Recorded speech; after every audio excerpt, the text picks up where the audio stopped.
We'll just give everyone maybe a minute or so before we start. We really wanted to start on time, but we had some technical hiccups, but we'll start in a minute or so. Okay.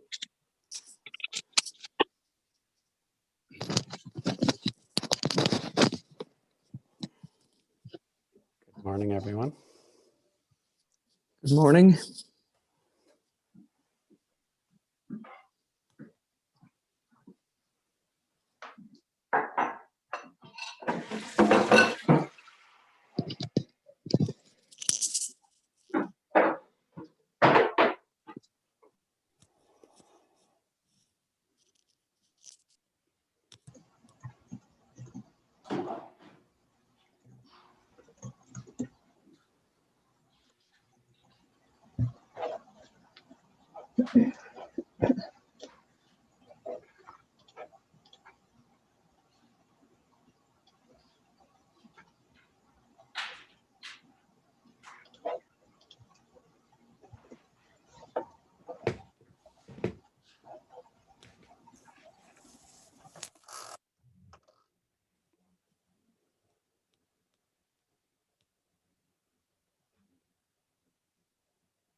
We are all good.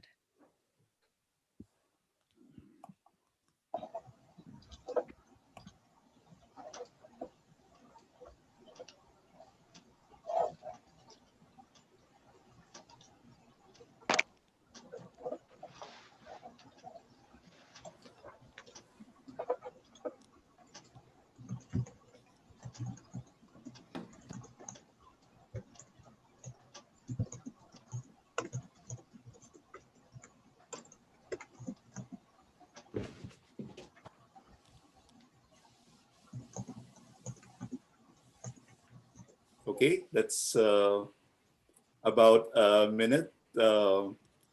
So let's start. My name is RC and I'm the bicycle mayor of Waterloo. But before we start, I would like to let everyone know that this webinar will be recorded. This is also a cue to remind David and myself to start recording the webinar. I would also request everyone to turn off your mic and then turn it on during the second part of the webinar. We'll have a conversation about cycling advocacy. Again, thank you for attending this conversation on cycling advocacy. And as most of us know, cycling advocacy is very important in creating a better and safer cycling environment in cities and regions. In Waterloo region, CycleWR is leading the way in advocating for better and safer cycling in our region, in our area. And today we have David Truman, the interim chair of CycleWR. David has been cycling for years, but grew his passion the last few years. He uses his bike to get to where he needs to go in all 4 seasons and wants more people to feel safe on the roads. He is also the board of director for the Waterloo Cycling Club and chairs the Transportation Sector Committee of Climate Action WR. And with that, take it away, David. Okay, thanks, Sarsi. And welcome, everyone. I'm very grateful that you've come out to today's presentation. I have a lot of slides. Whoops, that's not what I wanted to do, but there we go. I have a lot of slides and I probably will run out of time, and I definitely want to leave time for discussion at the end. So I will kind of race through things probably, but as you know, if you can sort of note the topics that you'd like to discuss more when we get to the conversation part of this seminar today, then you know, we can go into more detail, and I'm always happy to go into more detail offline as well. So feel free to reach out to me. Okay, so I want to start out just by acknowledging, that this is not a solo operation here. And it's not just the CycleWR that's been in existence for a few years that has been successful in Waterloo Region. There are many people, probably many of you on this call, that have contributed to the success over the years through online advocacy, your local advocacy, development of research materials and internet memes and so on that have helped to move the conversation along. And I would like to say we shamelessly copy good ideas. So, you will recognize many of our tactics as those that have been used by other groups. And of course, CycleWR itself, is a large group of people led by a steering committee. And in particular, Emily Slofstra has led our organization for years. And she has very much set the tone of the organization, and I've learned a great deal from her. Emily is involved in public health, and in COVID times that keeps her very busy, which is why I am currently the interim chair. And finally, I don't want this presentation to sound as if we have all the answers. We're still learning very much, and we welcome your input so that we can learn from you.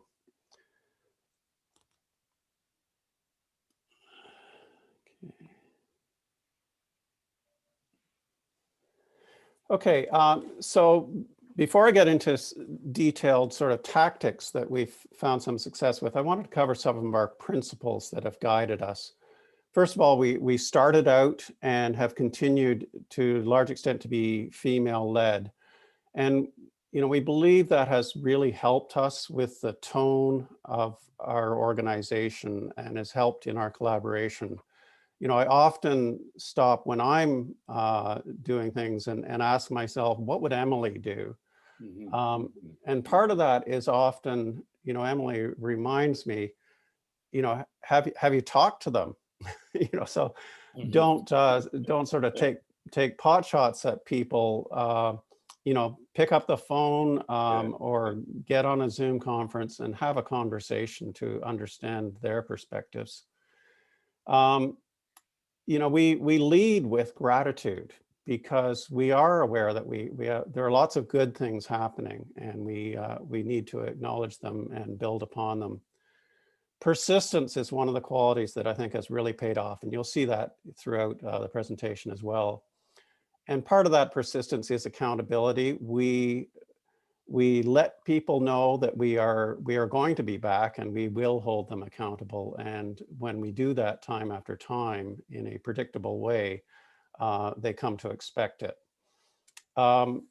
We don't try to do everything by ourselves. We partner with organizations that have more experience than us or better expertise in certain areas, and you'll see some of that too. And we try to keep reminding ourselves to look at things through an equity lens. And I think we've had some success at that. We still have lots of work to do. Collaboration, not just with other organizations, but with municipal staff and with municipal politicians, and even provincial and federal as well. And overall, trying to take a very constructive and supportive kind of stance.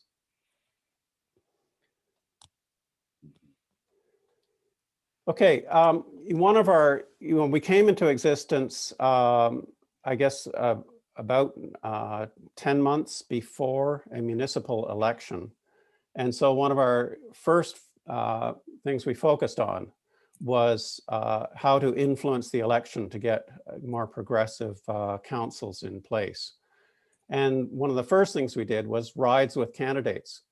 So, and this wasn't just the members of the steering committee, but volunteers throughout the organization that invited candidates to go on a ride with them, and during that ride to have a conversation about cycling infrastructure and the challenges that cyclists faced. I think this was incredibly important to move the conversation along, to develop, more empathy, and to understand the constraints that our politicians operate under. And, we rode, of course, these were candidates for the election, not necessarily winners, but, we rode with many of the people that were elected, as well as those who didn't get elected this time around. And here you can just see, we created a blog post out of each ride, and I've just put together a collage of photos from those rides.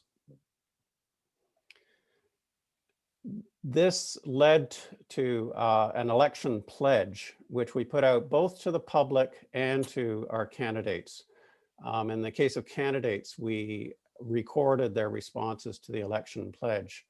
And the pledge was for a minimum grid of connected cycling infrastructure and a minimum funding commitment, which we split $7 per resident at the lower level of municipal government and $13 at the regional level. And this pledge was signed by quite a few of our elected councillors. You can see the numbers there. It was also supported by a number of councillors who didn't feel they could sign it because they didn't understand the issues well enough at that time, but they were still supportive. And I think it's fair to say that our councils are in fact now very supportive of active transportation and cycling infrastructure, and we've had considerable success since that election.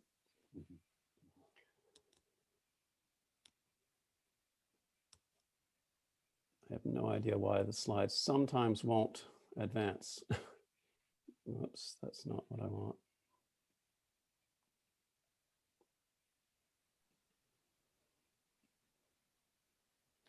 Another program that we have that we've done consistently for, I believe it's 3 years now, is an annual budget analysis. So, someone, I forget the name, a well-known person said, the city's priorities are found, not in their public statements, but in their budget.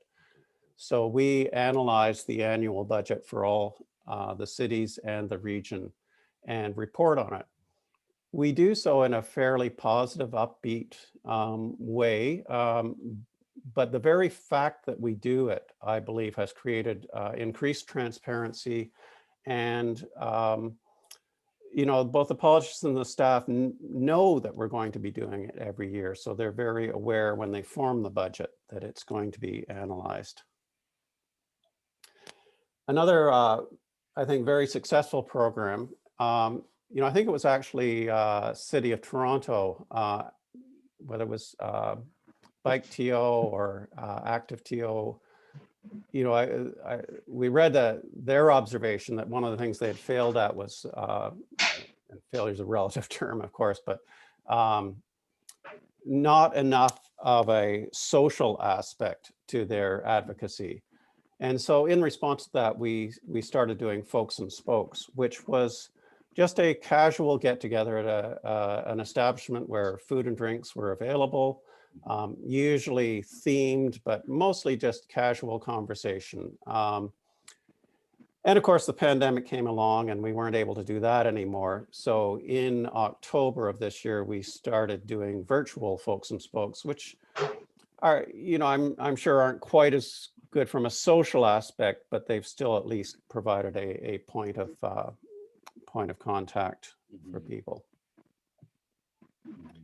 And the last one, David, was really a good one with the active transportation managers in that webinar. Yes, the state of the network one. Yes, yeah, that was that great. was a really good one. By the way, the deck will be available after this presentation, and you can see on this slide, for example, up at the top, there's a link here in the deck, so you can go to the link for more information. I'll send it out to everyone after in the afternoon.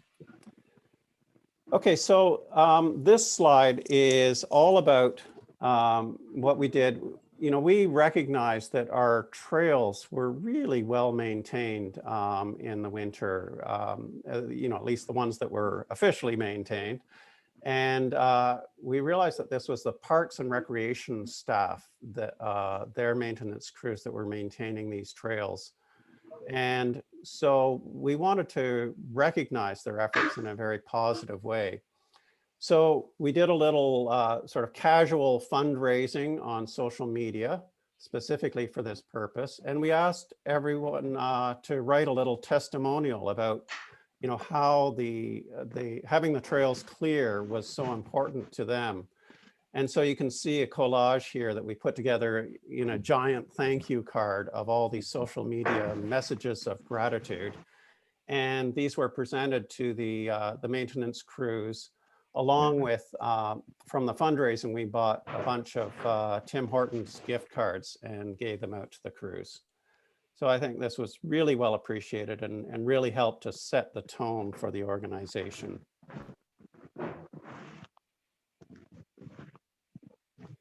Let's see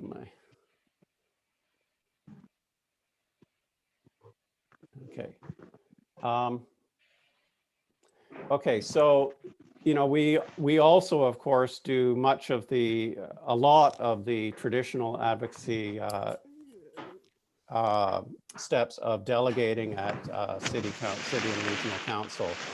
There are a huge number of, shall we call them, opportunities to delegate, because we have 3 city councils, a regional council, and of course you often need to be represented both at the committee stage and then at the full council. I think the single most important thing here is kind of Arnold's message. I'll be back. Pardon me that I can't do a good job like Arnold. But when you turn up every time, people get that message. They know that if something isn't in line with their strategy or their policies, or doesn't represent the priority that has been put on active transportation, then we will be there. So what we now get, of course, is that the politicians and the staff come to us proactively to get consultation beforehand. And this is great because it actually reduces the need to prepare and present delegations.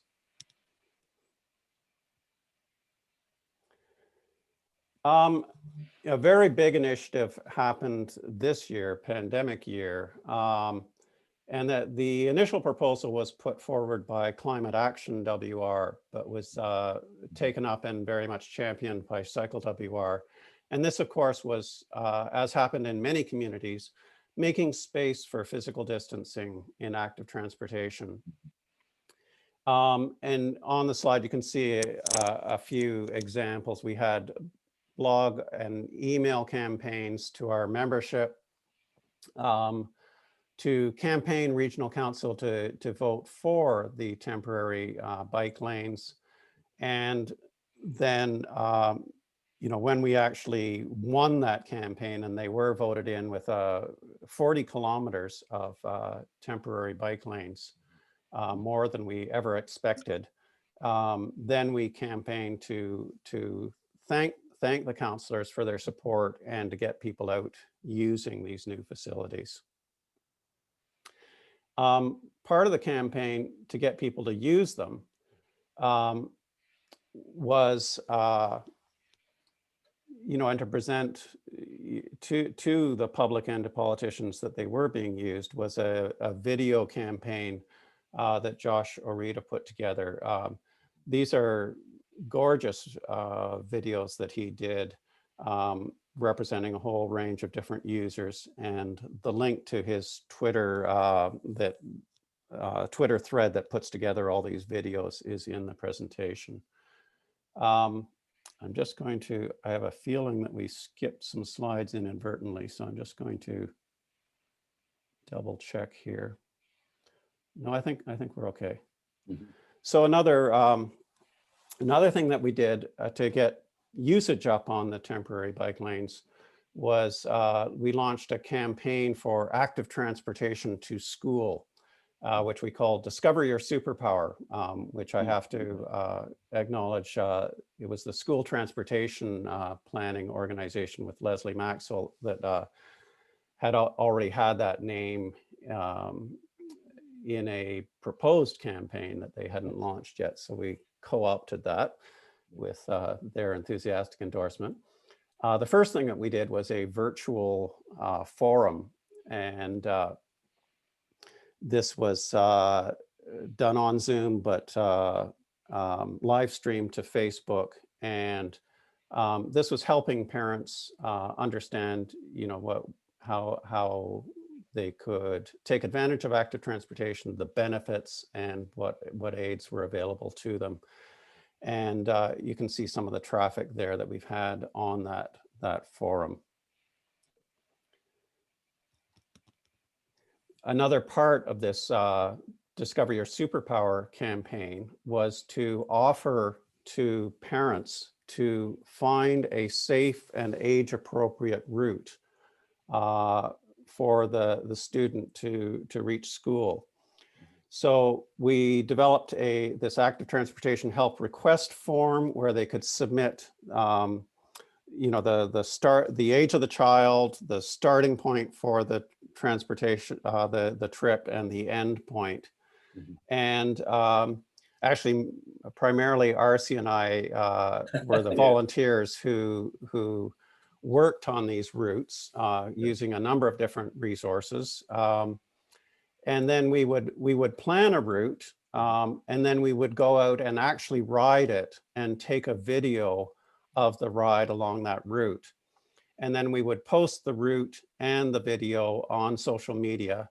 And often we got some great feedback and suggestions for improvement on social media. So I think this was a fantastic campaign to get the word out. And one of the really great things that I think RC would agree, we discovered, some of the obstacles that we might not have otherwise been aware of. That's So right. I'm really hoping in the future, we'll definitely continue this kind of campaign and in the spring and the fall. Yeah. But I also hope that we'll be able to get some of our active transportation staff to do some of the trip planning and previewing. Exactly. That's a good one, David. Yeah. Yeah. Yeah, so we haven't tried to do that yet, but hopefully we'll have some success. That'll be a really good next upgrade for this activity, and yeah, that'll be good. So another thing we did on our Discover Your Superpower campaign was set up a parking lot instruction session. This was done in collaboration with the Cycling into the Future and the School Transportation Planning Organization. Cycling into the Future were instrumental because they're used to doing instruction for this age group. So they did a fantastic job, and you can see just a few pictures of the kids really focused and really having fun. That's right. And we had a few things for the parents too, to talk about safety and preparation and so on.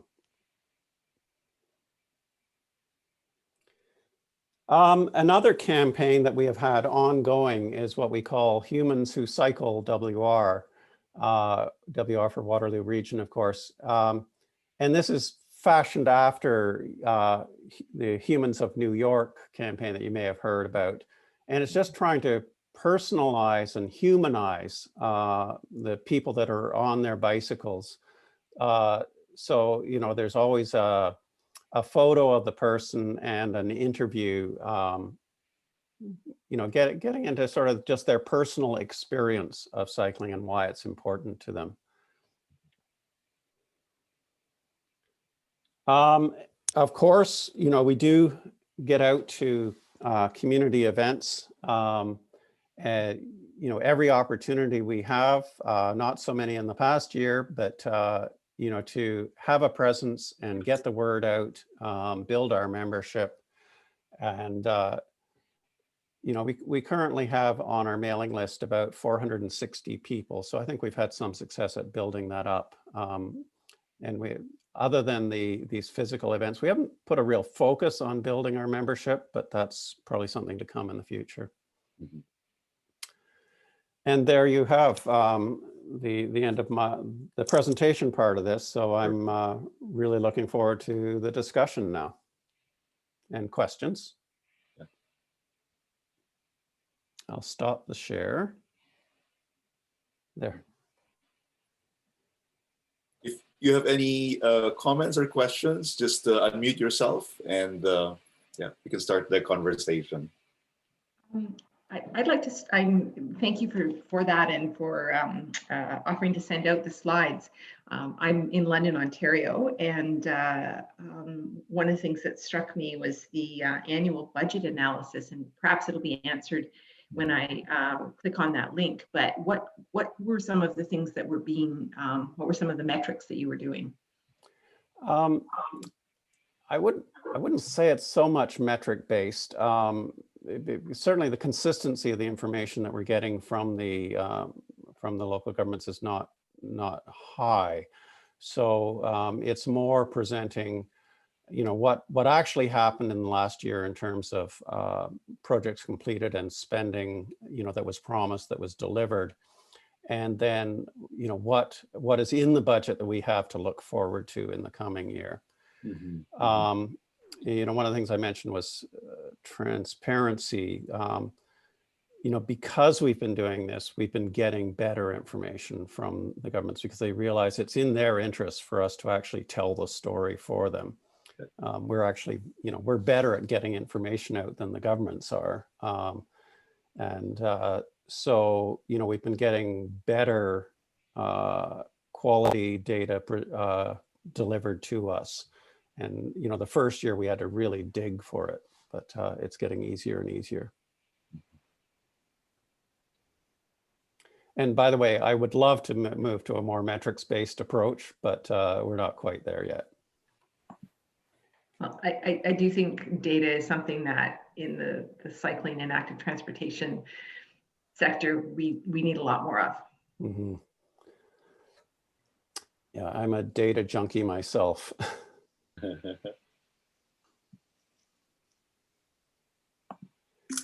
I think Mike.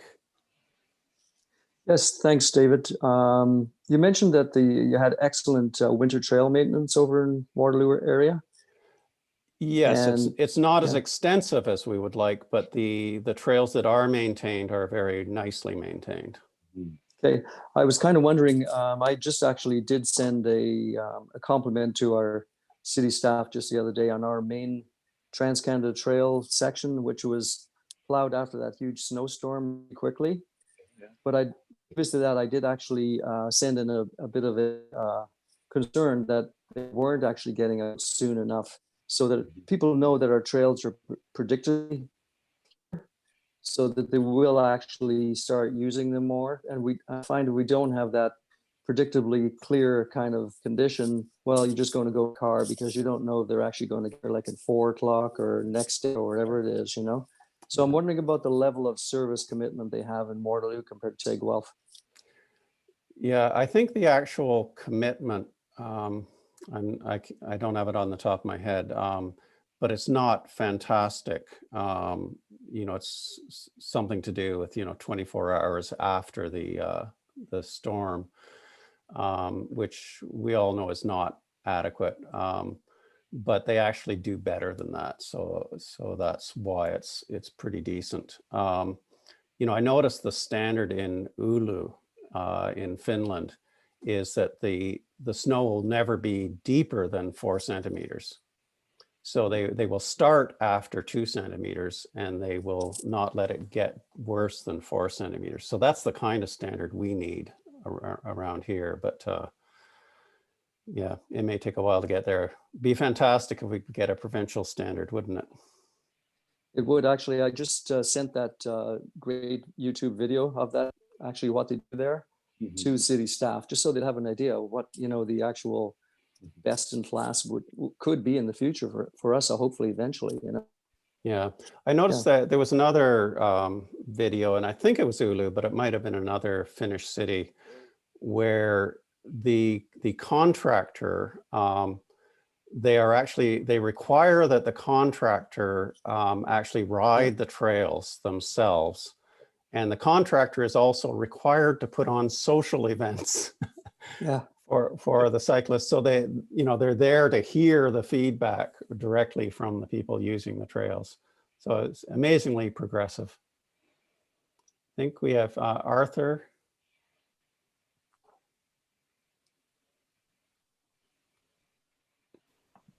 You're gonna have to. There, unmute. Yeah. Hi, my name is Arthur Klimowitz. I'm from Toronto. Great. So I have a couple questions for you. Probably the most pressing is, what is your relationship to your mayor, city council, city staff, and being the bicycle mayor? How does that kind of, make you, I don't know what, more approachable to them, more interesting to them? I got a lot of things that you said, like, you could blast out information like they probably can't. And your persistence, always asking the right question. I understand that these are really important, but I'm wondering, what is that relationship? And my second question is, how many people do you have doing all these things? I was really impressed by what you said, and I'm wondering how many people do you have out there doing what? But the first question is an important one. How do you guys connect to the powers that make the decisions? So I think there's probably maybe RC, you can go first, and then Yeah, I'll okay. fill in. Okay. I'll start by saying I'm RC, the bicycle mayor, and I'm one of the volunteers. That's what David said. There are a number of volunteers that work with the city staff and the mayor. And I'll answer on my side because I became the bicycle mayor at the start of 20. Very, very unforgettable year. So it's before the pandemic, I actually reached out to our mayor, Dave Jaworski, and I said, I'll be the bicycle mayor, and I would like to meet you. And he said, there was some confusion. And some people gave that comment that, hey, we already have a mayor who bikes. And because Dave has been biking regularly. So there was a confusion as well. But surprisingly, Dave accepted my invitation. So we had a meeting, and he was very receptive and actually very supportive of the Bicycle Mayor program. Once I got to explain it to him, my priority is working with him as the quote unquote real mayor. And I'm really focused on cycling. And I also highlighted that one of my focus is working with cycling organizations, which is CycleWR, collaborating with them. And once that meeting happened, Dave, again, was very supportive. We had some ideas about, there's usually an open streets in Waterloo. Why don't we have a mayor versus mayor bike race and things like that? We know what happened with the pandemic, and even with the pandemic, June is bike month in Waterloo. And I said, hey, Dave, let's go on a bike, social distancing and so on. So we had a bike ride, and we went to our hospital outside just to say, in a way, thank you. And we promoted on Twitter and so on. But basically, I think on my side, the key thing as the bike mayor was to reach out to Dave and also the other councilors and explain what my focus is and what my priority, and really how we can collaborate and work together. I'll let David answer on the CycleWR side. Yeah, for CycleWR, I think it's all about building mutually respectful relationships. And I do credit Emily with setting that tone and, doing the hard work over the years of just, it's the consistency, it's the pleasantness, it's the respectfulness, it's the supportive tone that helps to build that relationship so that they start coming to us rather than us always having to go to them. And that doesn't mean we can't be tough. Exactly. But it's kind of that, the sandwich idea. You know, you start off acknowledging the good and being supportive and grateful, and then you get to the tough meat of the issue, and then you finish up with the once again acknowledging, you know, how wonderful they are and what a great job that you appreciate. That's And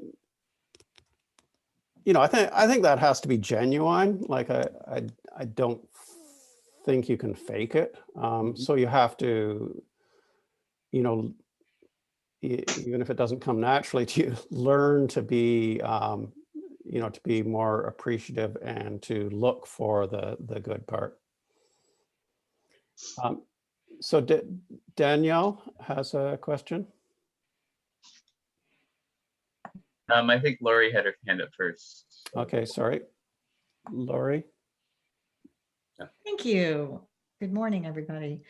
So I'm Lori Newton from Bike Windsor, Essex. We're down in the south in Windsor, and I'm very intrigued by the children's sort of, we would call it down here, a bike rodeo that you parking lots. yeah. And my question is, how did you market it? Because typically we do those. Of course, they were canceled during COVID, and Windsor has seen a lot of lockdown and gray level things. So during COVID, how did that bike rodeo work? And what were, like, was there any negativity in the community regarding perceptions of, oh, you're being dangerous, you're too close, da da da da?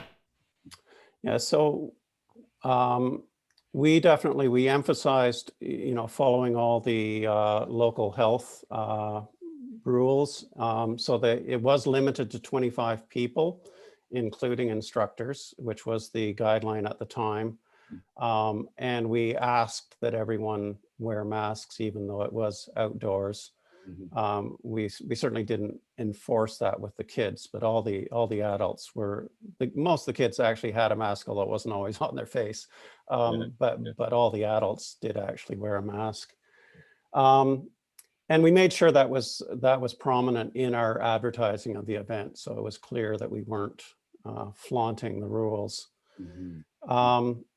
Interestingly, of course, the school, even though we had a school affiliated organization, this STSWR, working with us, we were not able to get a school parking lot. The school boards wouldn't allow it, but we did get a parking lot at a community center.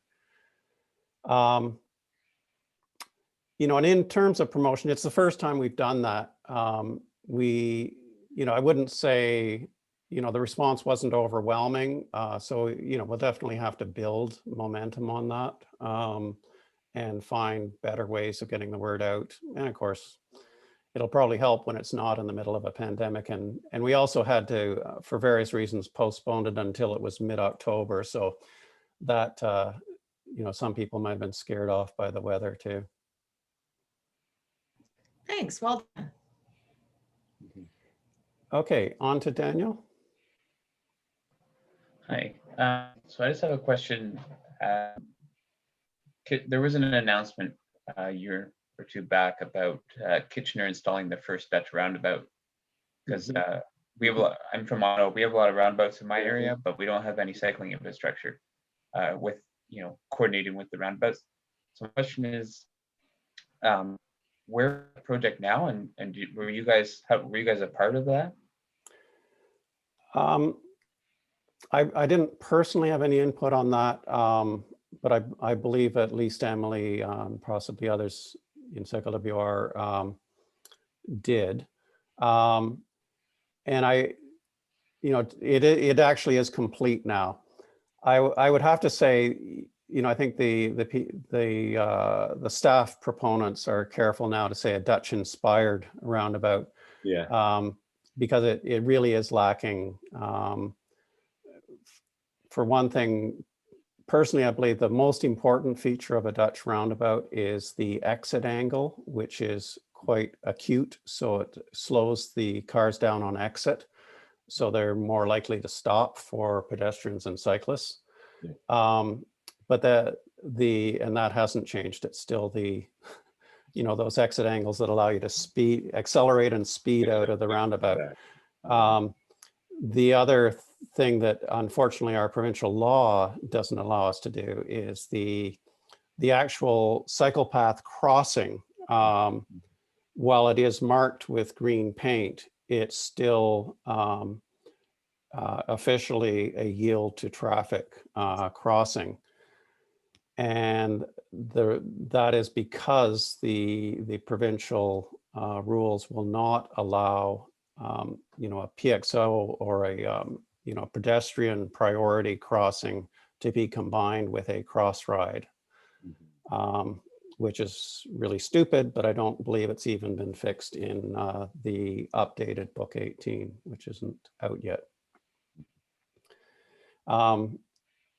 So, you know, if you like, we might be able to get you some images of that if you want to see some details of what's actually been implemented.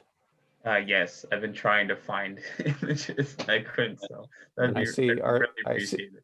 I see RC taking a note. So Yeah. That'll be. I have Daniel's name there, and I'll send the information. Yeah, definitely. I just realized there was an earlier question I didn't completely answer, and that was how many people. I would say that CycleWR, you know, over the years probably the numbers would be larger, but in terms of at any one time, we probably have about 20 very active people. And as I said, 460 people on the mailing list, but you know, about 20 people who are actually you know, helping us to put on our programs. One thing, David, that CycleWR really did so well was your Slack channel, wherein you invited active like cycling advocates, and so it was so easy to coordinate with everyone. Just put it in the right sub channel, and there'll be people responding and sharing their ideas, like filling up for example, there's a new like feedback from the city, from the region. It was so easy to coordinate. There's a question on chat regarding having a very pro-car politician who you can't necessarily like take them for a ride or a chat. Maybe referring to that program. Yeah. So we certainly do have some of those. Yeah. And we at the time of rides with candidates, you know, some of them certainly declined to participate, but some of them actually did participate, not necessarily riding, but at least, you know, going out for a coffee and having a chat. So, I think that's good. You know, you don't want it to turn into an us versus them kind of thing any more than it has to be.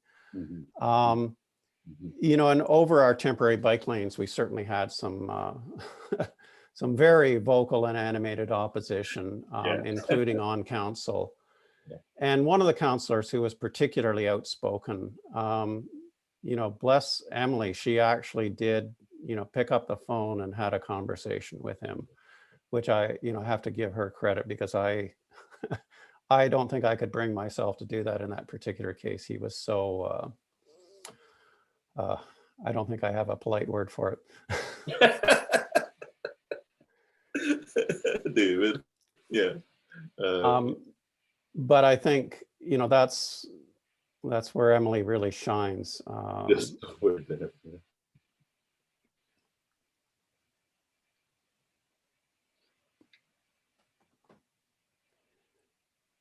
I think there is an aspect of, you know, while I don't think you can ignore the opposition, and it would be a mistake not to engage at all. There's also, you know, sow your seed in fertile ground. So, you know, focus on the people who are positive and supportive. Yep. On the topic, there is a good point on chat wherein Mark said, here in Hamilton, we had a couple of candidates that can't ride for health reasons and invited a person from their campaign. So which is really, really good. Mike, you have your hand up. I do, David. And I'm just kind of wondering back to some of your great work working with council and staff. And in Guelph, we don't have actually an advisory committee. And I think you guys do, from what I read on your Yes. transportation master plan update, and they really value your input. So we've had certain, decisions made on new projects. For instance, we say, wow, I kind of wish they'd asked us first on that one, that we're kind of surprised at what they've picked for a certain bike route, for instance, so just wondering about, how valuable that work is on the advisory committee to getting what you want. Yeah, that's a great question. So, as Darcy mentioned, I chair Climate Action WR Transportation Sector Committee, which is another advisory committee. I do think the official advisory committees have a limited role because there are actually a lot of rules governing their role and their behavior and so on. I think we saw some controversy in Hamilton over that, in fact. I do think they have a role, but I think like Kitchener was very wise to recognize they couldn't rely just on the advisory committee. So they went out to seek other community input, other community groups, and that included, of course, CycleWR. And I think the other staff have also recognized that the advisory committee doesn't fill the full role that they need in terms of consultation. So that's why they come to us. Because there have been things that have been approved by advisory committees, and then they go to council, and we're there saying, no, this isn't good enough. So they've learned that we perhaps have certainly a more vocal, more outspoken voice than the advisory committees may have, or at least what comes out, as an official position of the advisory committee.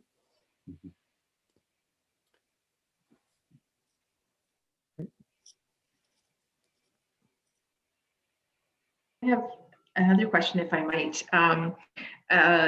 Your cycle Waterloo region, but certainly you've broadened the tent to include, the whole spectrum of active transportation.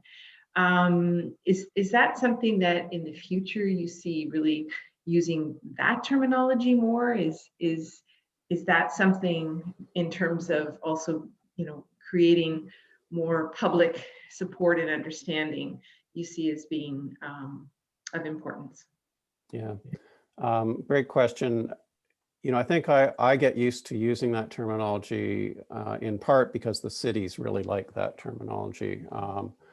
But I also, it's genuine. I'm a real advocate and supporter of active transportation in all forms, partly from the climate point of view, but also, people walking in particular are our partners and our allies. And sometimes, they get the wrong message about cyclists. And, we definitely want to fight that, that we don't consider ourselves more important. We don't consider, that we have rights over pedestrians on sidewalks and crosswalks and so on.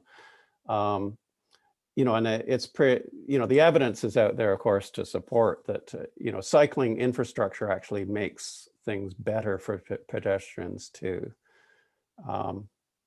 So I don't know does that answer your question? Ben has his hand up. So unmute here for a second. I'm feeding my daughter a snack. Thanks so much for putting this on today. It's been great hearing you. I think I look at Cycle Waterloo region and I see like the 20 of you who are active as superheroes in a lot of ways, and that a lot of you are just taking on, crazy big projects and making stuff happen. And it's been so great to watch. My question more is along the lines, you mentioned earlier about like your organizational development. How do you move from like 20 superheroes to a sustained organization? What's your planning process to get there? To like a Velo Quebec or even like a Bike Calgary level of organization where you have some structures and places and procedures that sort of permanentize your group. I know being a really young group, you've starting to evolve, but I think given how successful you've been, moving to that next step seems obvious, maybe, and given the successes you've had. Yeah, thanks, Ben. That's a very timely question, in fact, because I'm just taking the first steps toward incorporating us. So up until now, we haven't been incorporated as a nonprofit. So we have no sort of, official organizational status. But we will soon become incorporated and have sort of official membership. And we'll actually have membership dues, to help support us, sustain us financially. But we will, because we really truly believe in equity, our dues will be pay what you can, perhaps with a suggested amount. So no one will be left out because they can't afford it. So I think that's part of the answer, but a very small part of it. I personally believe in tackling these things organically rather than sort of designing them top down. And so I guess the answer will emerge. We're conscious of the issue, but I don't really have, I don't have a really good answer right now. I guess, in our bylaws, our draft bylaws, one thing is that we will officially be supporting and requiring diversity on our board of directors, including a balance of women and men and other underrepresented groups. And our board directors will be elected for a 3-year term, and we'll stagger it about a third of the board each year. So that will help a little bit with the sustainability equation.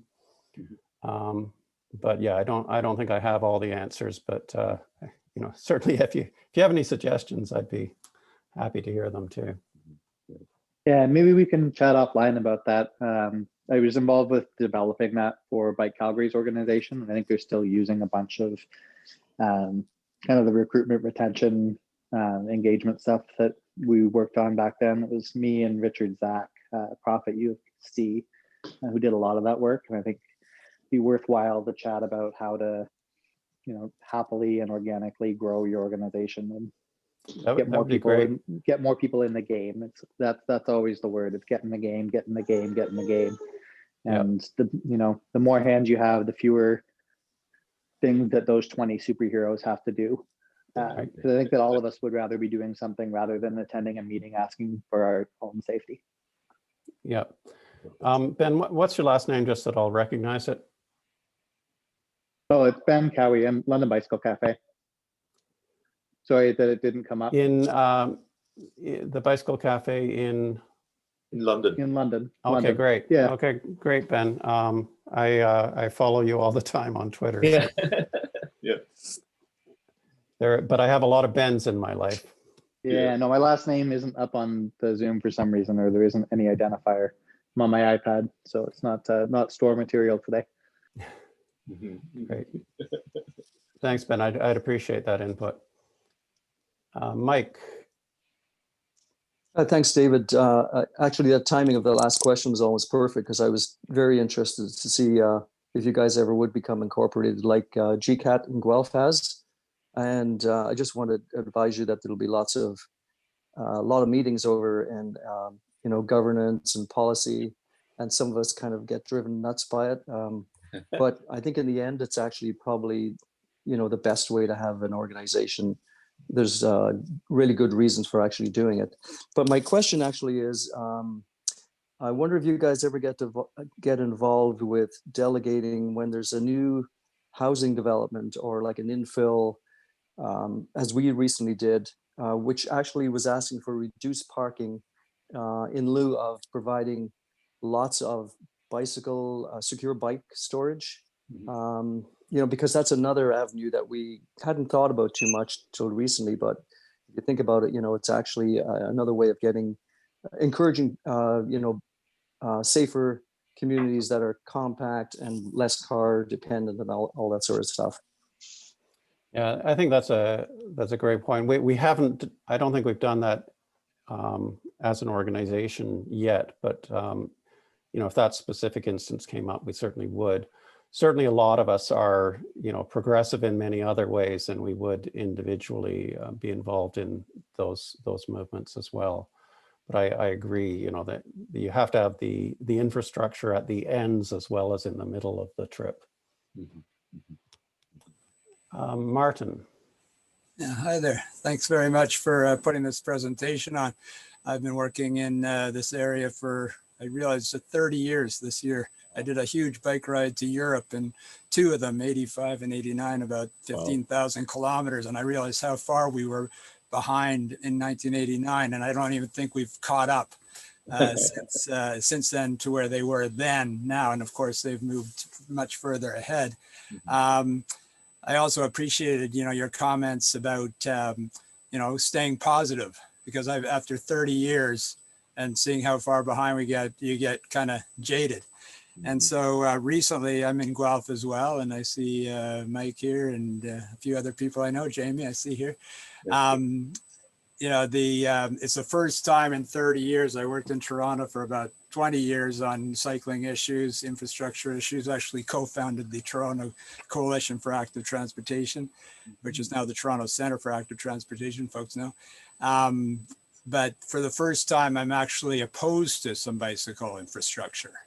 And it's when, I guess it's because in 1998, I worked for the Nature Conservancy of Canada, and what they do is they protect land that's environmentally significant, not for people to hike on, but just for the species that are there, and just for Mother Nature, just to be sort of left alone. And of course, in Guelph, we don't have anywhere that's not impacted by human use. You know, it's a pretty urbanized area, but we do have the Speed River. It's a beautiful area. And so for the first time, they want to build, maybe not for the first time, but they want to build some infrastructure through this pristine area for bikes and pedestrians, which is a good thing. But they are also spending 20 million on another bridge just about 300 meters north, and they're not adding bike lanes when they reconstruct this road. So anyways, it's an interesting situation because I'm saying maybe not. So I guess the question is, when is it time maybe not to build bike infrastructure, just like we don't want the GTA West Highway coming across from Bolton to Milton, crossing about 80 rivers there. And of course, that's much bigger infrastructure. This is sort of a micro scale thing. And so I'm just wondering, in your organization, do you have a policy on when to say yes to bike infrastructure and when to say, no, actually there's a better route? Also, we want bicyclists to be seen on the road. We want to be sharing the road, as Jamie worked with Share the Road for a long time. So it's to be seen and not to be shunted off somewhere off the road where they can't be seen. And I'm just wondering whether you've had that sort of situation in Waterloo there. I don't think we've had that situation. I certainly can't think of any. We certainly do have situations where, you know, we say, no, there's a better way, you know, this isn't the right infrastructure to be building. And I'm sure that will continue to come up. You know, I do think, I think it'll be an area of active debate, though, you know, your comment on, you know, sort of being seen on the road. I get your point. But on the other hand, you know, I think of those 60% of the people who, you know, would like to do more cycling but are concerned. And you know, everyone in that category that I talk to would much rather have a multi-use trail rather than an on-road cycleway. And we saw that too when we had the temporary bike lanes, you know, whole lane devoted to bicycles, protected, well, you could say protected by construction barrels, but some people weren't comfortable in that environment. They, you know, they just don't want to be next to high-speed cars, even if there's a concrete barrier in between them. So I think, you know, I don't know the right answer, but I certainly know I need to keep my mind open on this one.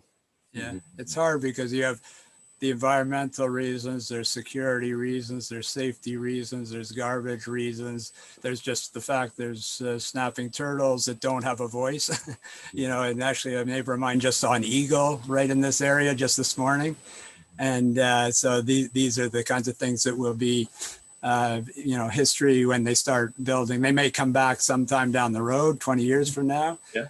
But what about right now? And you do have a choice of making infrastructure better in this other area very, very close by. And so that's the, those are some of the trade-offs. But definitely, if you just say to people, do you want a bridge here? They'll say yes. But if you put a context around financial, the environmental reasons, security reasons, safety reasons, then that's when actually everybody we speak to will say, actually, this is maybe a nice to have, but it's not a must have. And then they would say, hey, let's use existing infrastructure. And I might just say one last thing. I run an organization, transportfutures.ca, and this looks at variable costs of using the transportation system. So looking at parking pricing, gas taxes, transit fares, road pricing is actually where we got our start.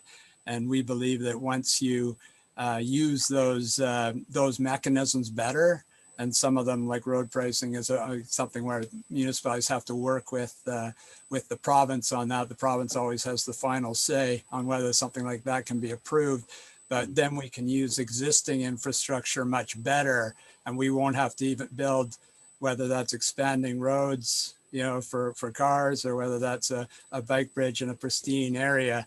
We will be able to use our existing infrastructure much more efficiently because more people will be using active modes and transit to get around, so we won't have to keep expanding.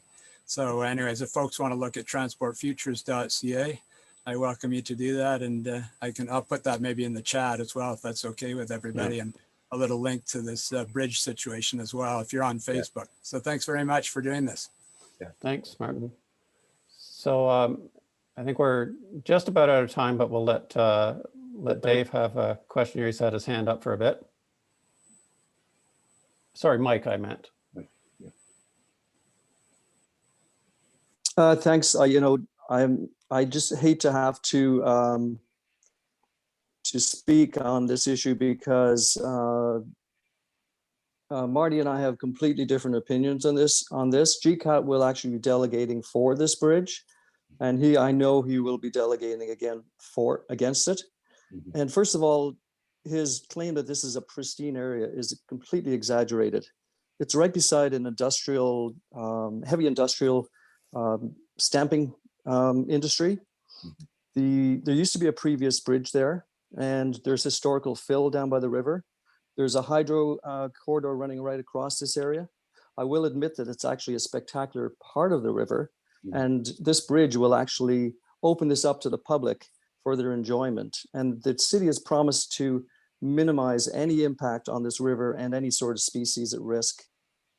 So it's, as I say, it's totally unfortunate that he's continuing this battle when in 2015 we all fought for bike lanes on this main arterial road and lost. The city has spent millions of dollars, you know, to upgrade this road to an even faster road. So even if we got bike lanes on it, as you say, David, with concrete barriers, we would not get the people that we are trying to get to ride bikes. So I'm going to leave it at that.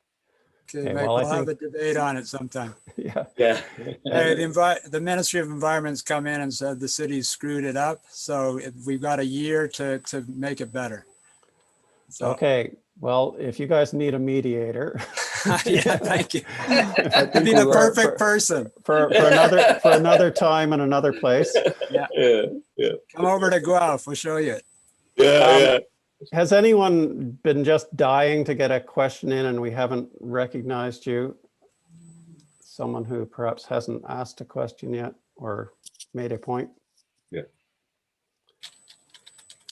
Okay, well, with that, I would personally like to thank you all. I really enjoyed the discussion, and I hope you found the presentation part useful and perhaps informative. Yes. And also on my side, I'd like to thank everyone. And this is housekeeping thing. I'll email everyone with what David mentioned about the link to the presentation. And we'll be sharing also, once the video recording is up, it will be on CycleWR's YouTube channel. We'll also share the link to you once that is up. So thank you, everyone. And we'll keep in touch, but yeah, have a great day. Thank you very much. Thank you. Thank you. Thanks. Bye-bye.